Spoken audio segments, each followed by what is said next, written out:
week's episode, we are going to be talking about coral reef biodiversity.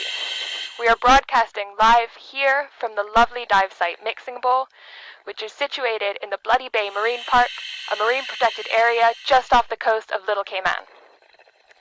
Little Cayman is a dive site with Little Cayman is an island in the Caribbean with a population of under 200 people. I'm Fiona. I am going to be your topside presenter for today. And underwater here we have Tom, who is going to be your underwater presenter and my lovely co-host. Together we are going to be answering your questions live from underwater, and the team underwater is going to be wearing special scuba gear, which includes headphones and microphones, meaning you will be able to hear them and I will be able to talk to them. You may also hear Tom breathing a little bit. That is completely normal and okay. We all need to breathe, but the special equipment does pick up on that sound a little bit. So let's take this time now to say hi to them. Hi, Tom. Hi, Fiona. We're really excited to be able to broadcast to you today for Reefs Go Live. I'm Tom. I'm the field station manager here at CCMI, and we're going to be able to show you now a ton of cool biodiversity on the reefs around here. Thanks, Tom. So, Tom and I are not the only two people making this whole thing happen. There's a whole team of other people, both above water, underwater, behind cameras, etc., helping this whole thing go through. So let's say hi to those guys now. Hi, guys. Hi.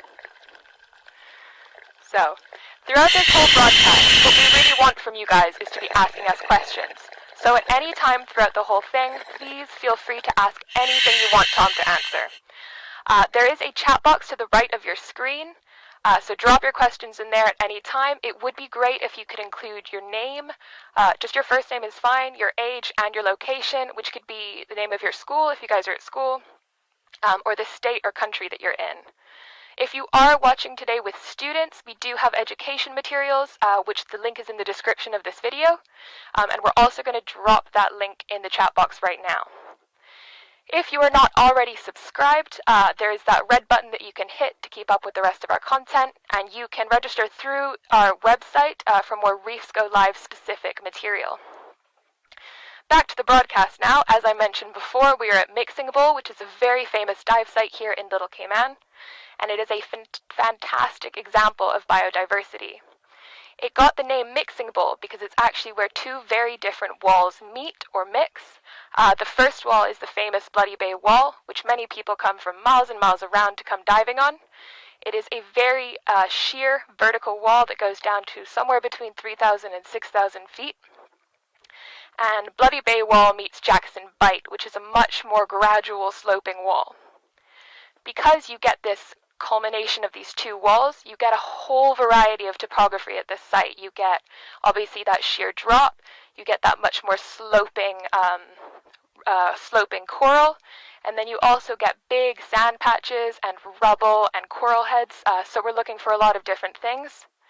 Because of this, Tom is going to be moving around a little bit throughout the broadcast, and we're hoping that we can show you guys a little bit of the variety in topography, and therefore a little bit more of the variety in marine life that we get at this wonderful site. Throughout, I'm also going to be asking the underwater team if they are okay. This is completely normal in diving. If any of you out there are divers, you'll know that it's normal to ask your buddy if they're doing okay. So we're going to start by doing that now. Tom, how are you and the underwater team doing? Sabrina, are you okay? I'm good, thanks, Tom. And I am fabulous, Fiona. Thank you for asking. All right, that's what we like to hear. Thanks, Tom. So today, what we're going to be talking about is what biodiversity is, why it's important for healthy reef ecosystems, what threatens biodiversity, and what all of us around the globe can do to have a positive impact. So, what is biodiversity?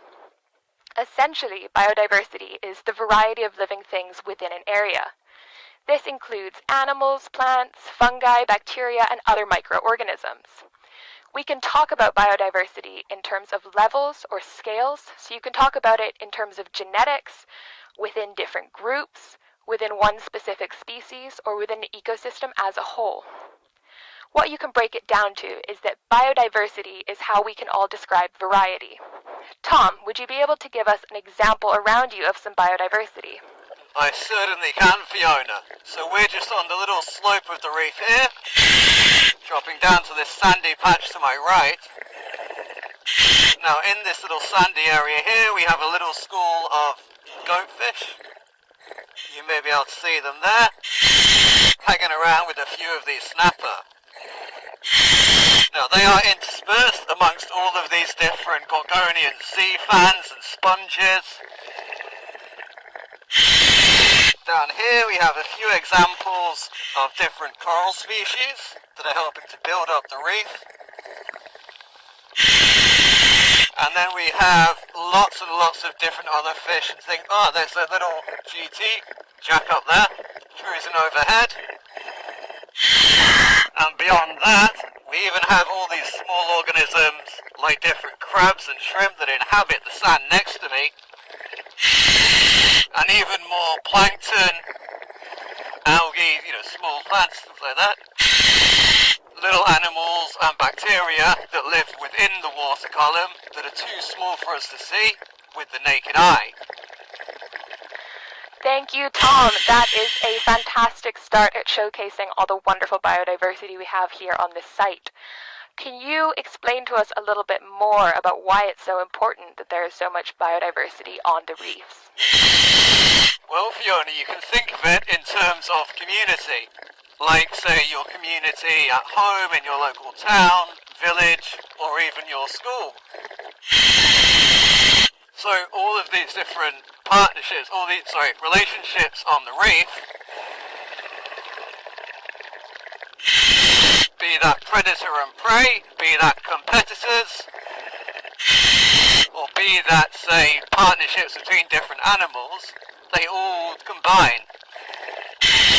So you may have, say, excuse me a second.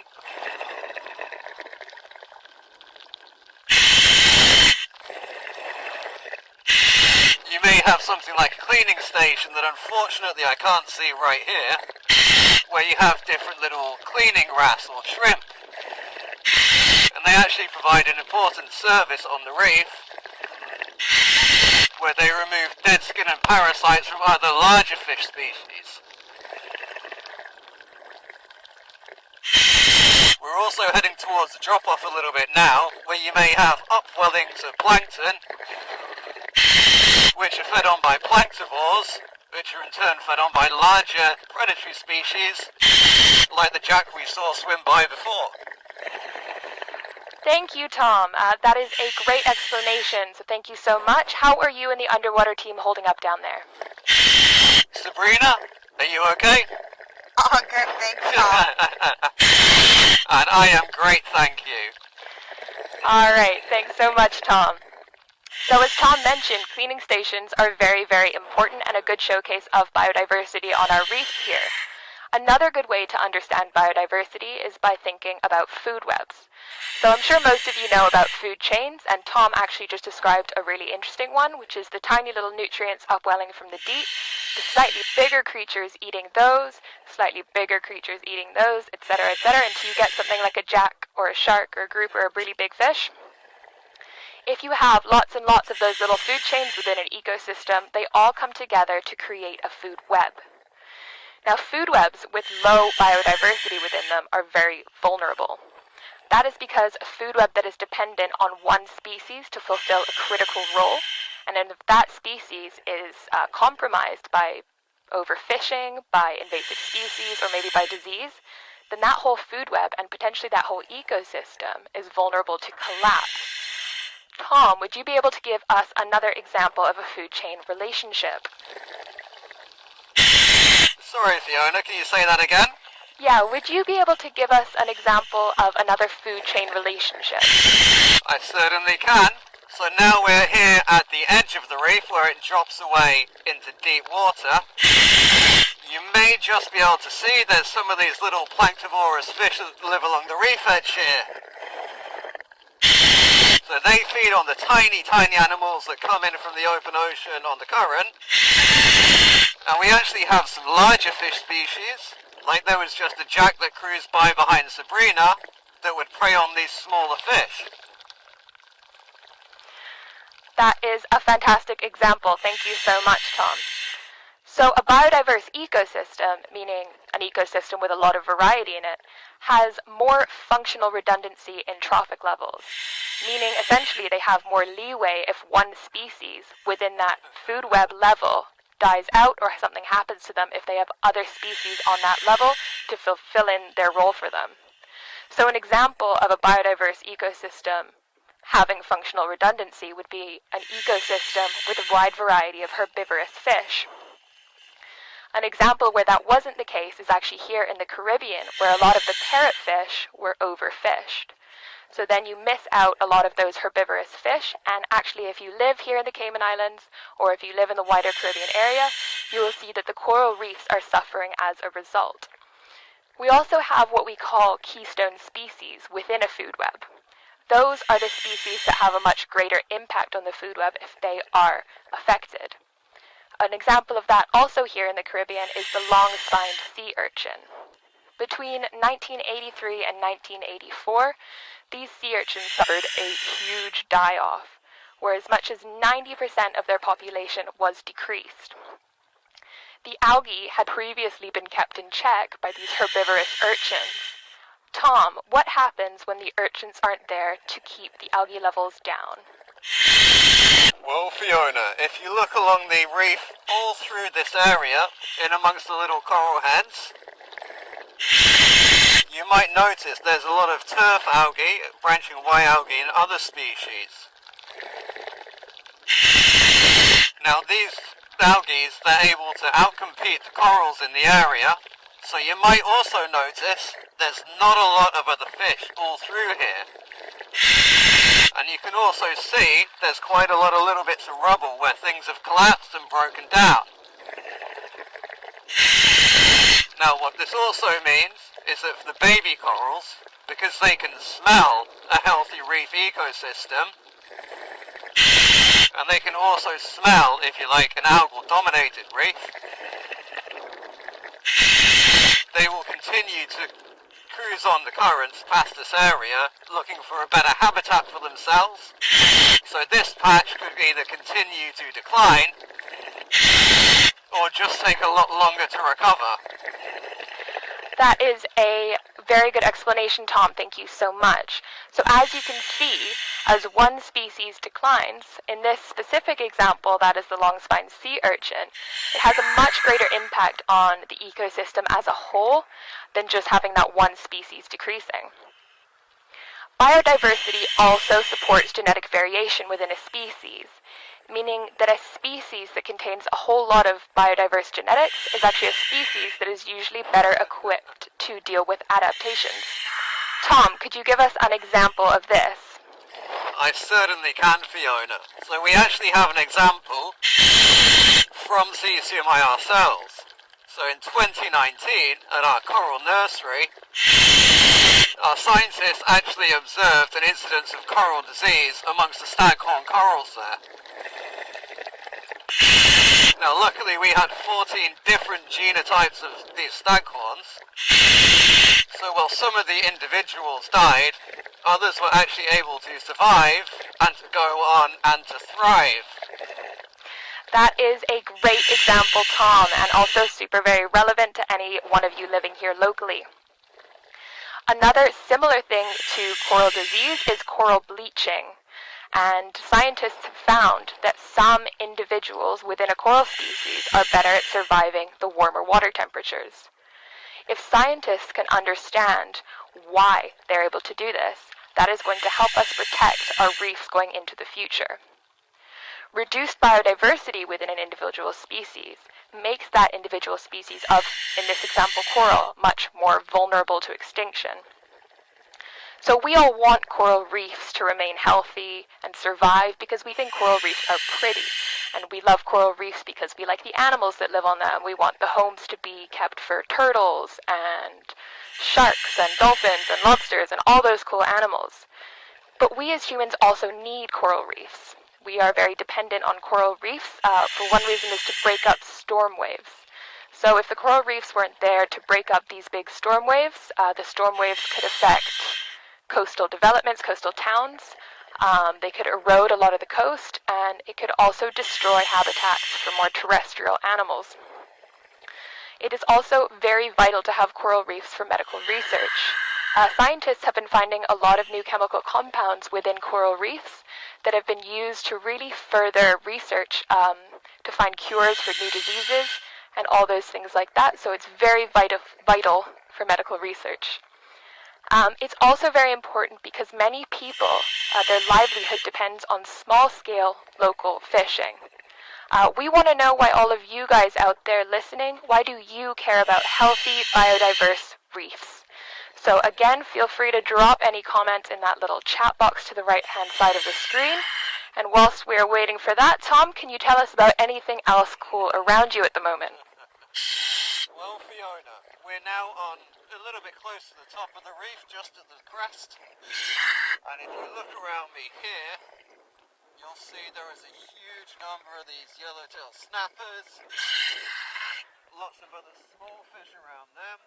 We have all of these lovely Gorgonian sea fans and all these nice, healthy looking coral heads, like this one to my left. So this is an example of a healthier bit of coral, providing good habitat for this wide range of different fish species. This is also helping to then build up the reef, protection of some waves and things like that. We have, where was it? Over on this side of to my right, we have all of these different varieties of crusting sponges coming down to this lovely yellow vase sponge over here. And they will actually help to filter out the water, removing organic matter of different types. That is wonderful, Tom. It looks like you have a lot of really great things around you at the moment. That's what we really like to see here on our reefs here in Little Cayman. So we just got a little comment in. Let's say hi to Tom's nephew who is watching, and we know we have students joining us from Cayman International School. So Tom, if you want to say hi to them. Hi guys. All right. Thank you, Tom, for that wonderful explanation and that wonderful little hello. So now that we know what biodiversity is and why it's so important to all of us, let's talk about 5 main threats. So we have invasive species, climate change, pollution, habitat change, and overexploitation. Most of you who live here in the Cayman Islands or in the further Caribbean area are probably familiar with one invasive species. If you're thinking about lionfish, you would be 100% correct. Tom, can you tell us a little bit more about a lionfish's destructive impact? I can, Fiona. Luckily, I can't see any on the reef around me today. But unfortunately, as they were introduced to this area as a species, they have no natural predators. Now, coupled with this, they are also voracious predators.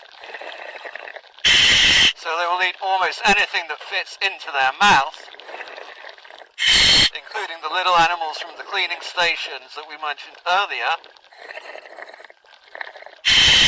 And also they can breed very, very quickly. So all of these things together makes them a massive threat.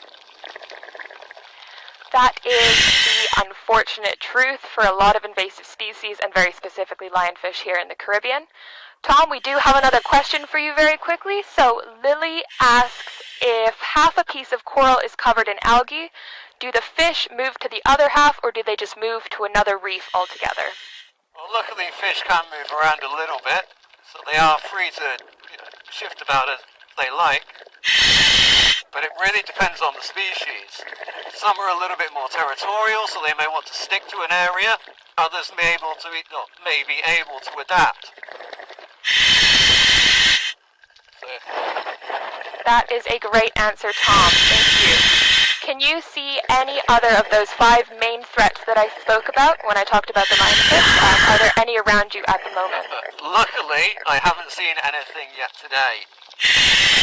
Yesterday we did remove some plastic pollution when we came down, but a lot of the threats that we have for the reef are kind of insidious. Like, you can't really see them immediately in front of you, what you'll see is the impacts of them over a number of years. That is another very good point, and a very slightly scary point, that you can't always see the damage that's been caused to our reefs. We have another question here for you, Tom. So Oscar would like to know how reefs get bigger. Hi Oscar, thanks for the question. So you can see, so we have some different coral species here, all around us really. So those corals, as they grow, they're what actually forms the structure of the reef. Now some species may grow very slowly, so it may only be millimeters for a year. But other species are actually able to grow a couple of centimeters a year. So ones like the staghorn corals that we mentioned earlier.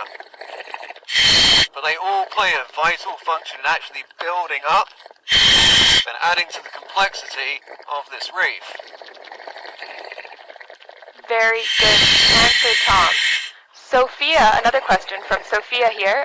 Sophia would like to know why you shouldn't feed the fish.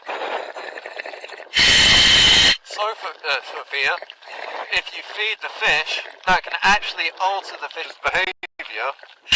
It can make them more either reliant on people, more likely to come and interact with them, which unfortunately could have a negative impact if it makes them either more easy to catch, or it could be that the food that they're being fed is less nutritious for them, or removing their function from within the reef.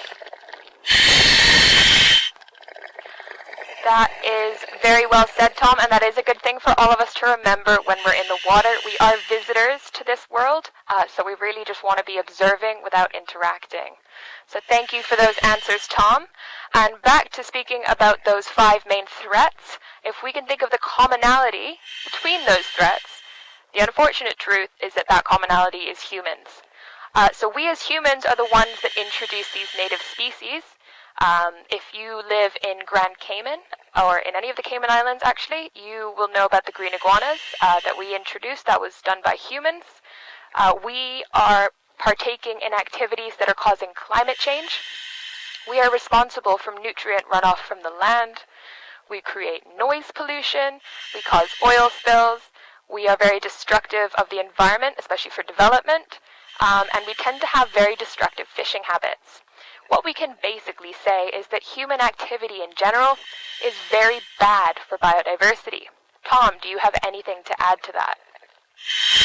Well, Fiona, if humans are the cause of all of these different problems, surely humans can also be the solution to them.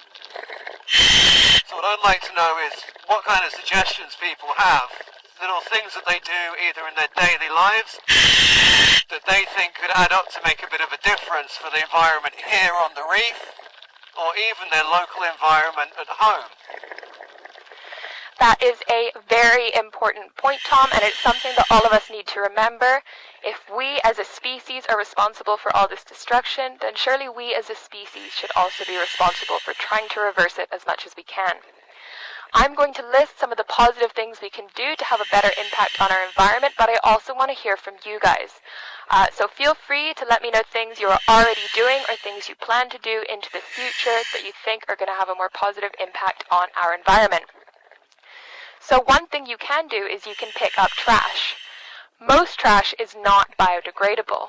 And unfortunately, even if it says it's biodegradable, there's not a lot of regulation on that word at the moment, meaning it could break down, but it might take 400, 600, even more years than that to break down, and during those years it can cause a lot of damage.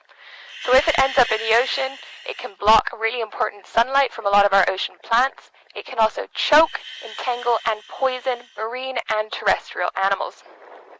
Essentially, trash is bad for a biodiverse ecosystem. We can also reduce our individual carbon footprints.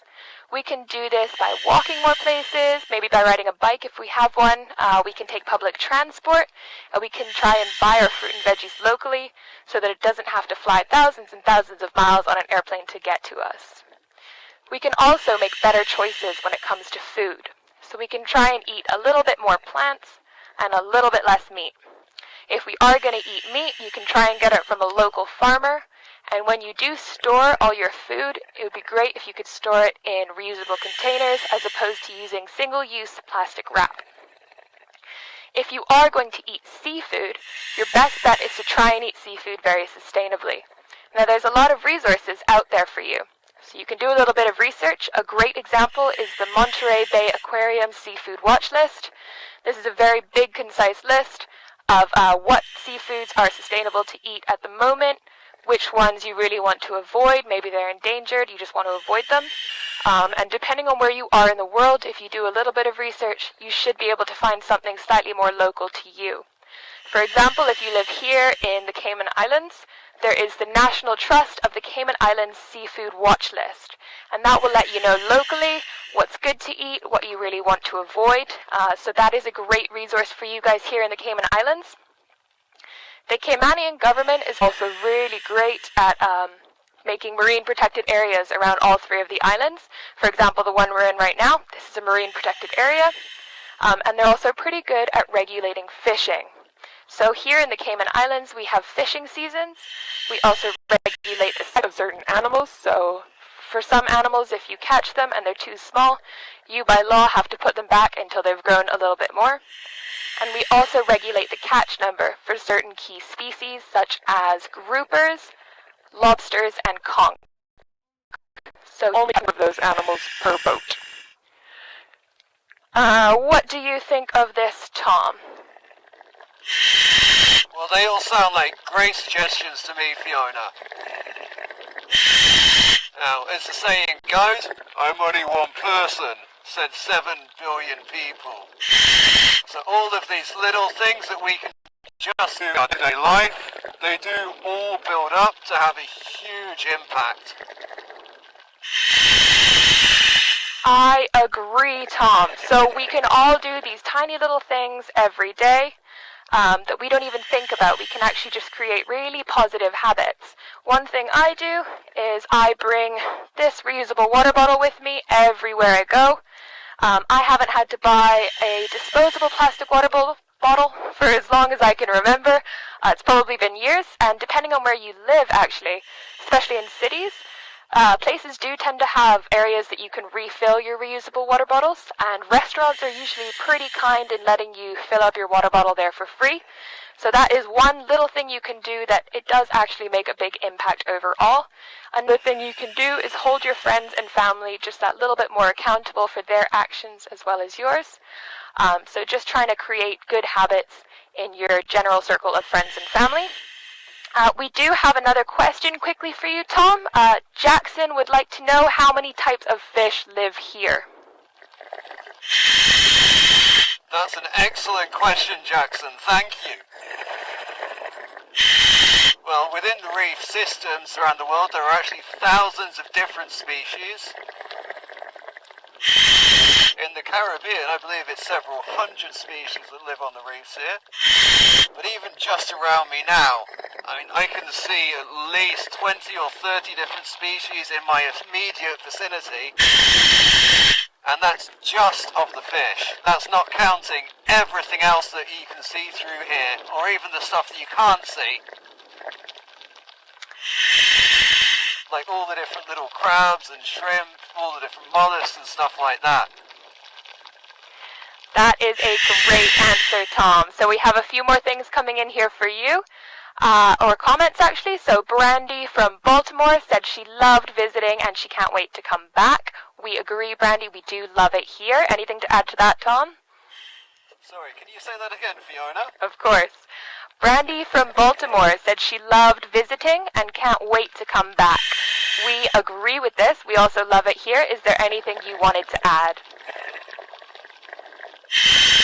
Yeah, Little Cayman is a fantastic place. So we're very lucky to have all of these lovely, healthy reefs through here. Before we started this broadcast today, we were actually visited by 2 little Caribbean reef sharks and a nurse shark, and that was just within the first few minutes of being in the water. So really, having all of this stuff just on your doorstep is absolutely wonderful. I agree 100%. We also want to say hi to our friends from Dive with Heroes. So hi guys. Alright, we are almost out of time for today's Reefs Go Live, unfortunately. Tom, do you have any last things that you wanted to say?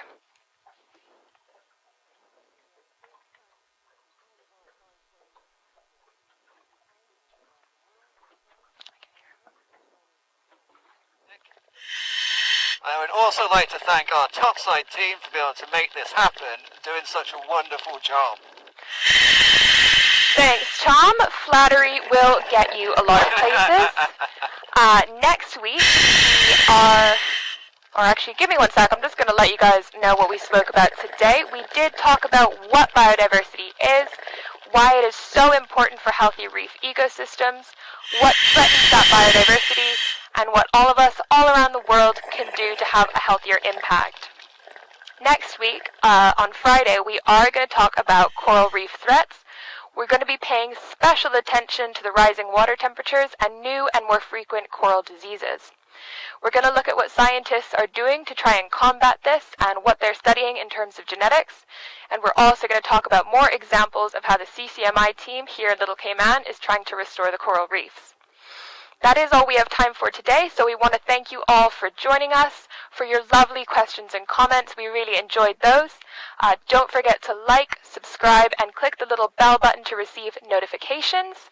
Thanks again, and we will see you next Friday for coral reef threats, adaptation, and restoration. See you guys then.